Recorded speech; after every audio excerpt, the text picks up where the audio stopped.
Good morning sa lahat ng mga engineer dyan. Nag-general overhaul tayo ng mini engine ng LCT. Zitcha ito ha, 8 cylinder.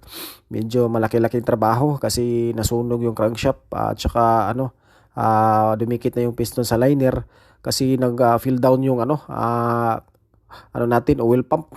Kaya sunog na sunog talaga. Kaya laki-laki ng trabaho. Kaya yan guys, nag-rigging kami para may baba namin yung crankshaft niya. Kailangan natin ihayang yan eh. So yun, medyo malaking trabaho. Ang dumi ko nga dyan kasi ako yung pumasok sa baba eh. Yan, nakita niyo yung mga piston dyan guys. Yan yun, bago na yan, lahat-lahat. Sige guys, sa susunod na video, per start up na tayo. Thanks. Yan yung mga natin, mga photos natin guys. Yan, pinakita ko sa inyo. Yung preparation namin, yan yung nakatighaya na. At saka yung natin sa gilid.